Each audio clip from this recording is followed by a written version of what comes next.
eu vou começar a trabalhar com vocês um assunto que eu gosto muito de falar, que é sobre as vanguardas artísticas europeias. Mas para que a gente entenda o que foram essas vanguardas artísticas europeias, é preciso que a gente volte lá na etimologia da palavra, o que significa o termo vanguarda. Bom, o termo vanguarda vem do francês avant-garde, que significa aquilo que marcha na frente. Em termos artísticos, designa aqueles que preveem e anunciam o futuro, os novos tempos, abrindo as portas para a arte moderna. As vanguardas europeias, elas foram um conjunto de correntes artísticas surgidas em Paris e que provocou uma ruptura com a tradição cultural do século XIX. E essas vanguardas, elas tiveram como contextos a Primeira Guerra Mundial, a Revolução Russa e os regimes totalitários nazifascismo. Subseguindo, a gente percebe que os principais precursores dessas vanguardas foram os artistas impressionistas e pós-impressionistas, como, por exemplo, Claude Monet, Vincent van Gogh, Paul Gauguin e Paul Cézanne. Como exemplo dessas obras precursoras da arte moderna, das obras de vanguarda do século XX, nós voltamos um pouco antes, lá para o ano de 1872, como, por exemplo, o quadro Impressão Nascer do Sol, que foi feito pelo pintor francês Claude Monet. Percebam que já naquela época o artista utilizava pinceladas soltas, pinceladas rápidas, dissociadas diretamente na tela.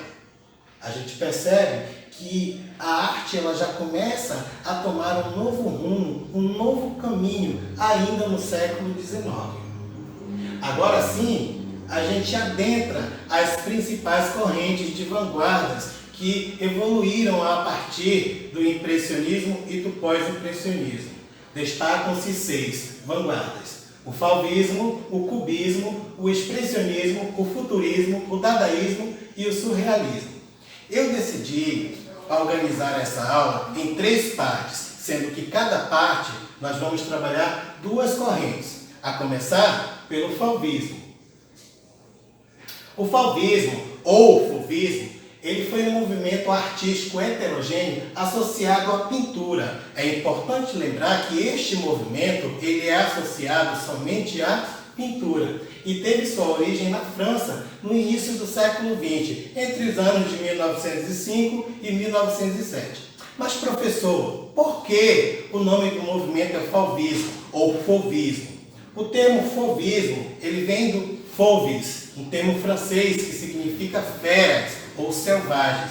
Foi um termo pejorativo atribuído aos artistas de vanguarda daquela época pelo francês, pelo crítico francês Louis Voltaire, quando ele tentou descrever a sensação causada ao observar uma única obra clássica cercada por muitas pinturas fauvistas. Então, é como se ele estivesse vendo que aquelas obras estavam acuadas ali diante daquelas feras.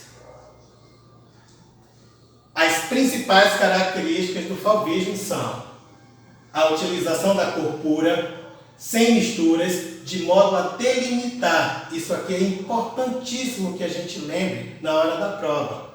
A delimitação das obras fauvistas. As tintas elas são puras, elas são espessas, elas são generosas. Como, por exemplo, o quadro A Dança, do pintor Henri Matisse, que foi composto em 1909. Percebam, pessoal, que ele utiliza as cores puras, delimitadas com contornos bem visíveis, não é? É um quadro que demonstra alegria, que demonstra vivacidade a partir dessas tintas tão puras, tão vivas, utilizadas pelo artista. Um outro exemplo é o retrato de Madame Matisse, provavelmente a esposa de Henri Matisse, que também foi pintado em 1905. Percebam nesse detalhe que a gente consegue ver as pinceladas densas, as cores puras, as cores fortes utilizadas pelo artista. Lembra um pouco as pinturas impressionistas lá de Monet.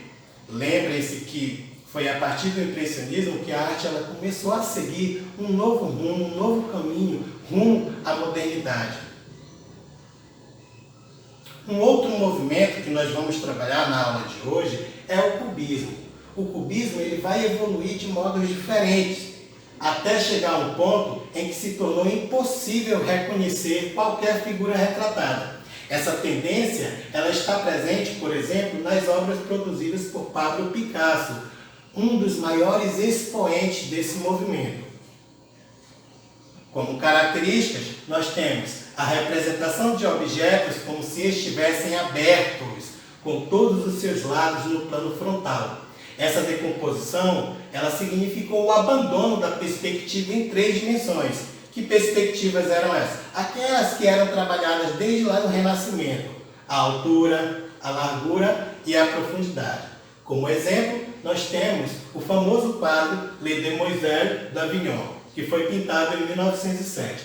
Percebam, pessoal, que o artista ele utiliza linhas geométricas, as formas elas estão abertas, ela quebra com a tridimensionalidade e ela mostra todos os ângulos em um único ponto para o observador, para o espectador.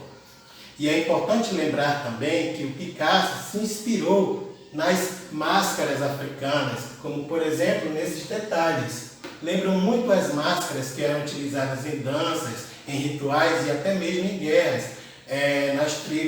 nas antigas tribos africanas. Um outro exemplo é o quadro inusitado Mulher com Flor. É um tanto inusitado a gente tentar identificar os detalhes, os elementos clássicos, os elementos da natureza nessa representação dessa garota, dessa mulher segurando uma flor. Mas a gente consegue identificar que o Picasso nessa fase utilizou muitas formas geométricas, como por exemplo o cubo, como a esfera e muitas outras formas de geometrização. E para finalizar, nós temos o famoso painel Guernica, que foi pintado em 1937. Percebam, pessoal, que esse é um quadro dramático, também seguindo as tendências cubistas. E ele é dramático porque ele vai retratar, ele vai denunciar, ele vai criticar um momento de atrocidade vivenciado pelos moradores de Guernica, um pequeno vilarejo espanhol que foi atacado em 1936 durante a Guerra Civil Espanhola naquele ano. Bom, pessoal, eu espero que vocês tenham compreendido e até logo!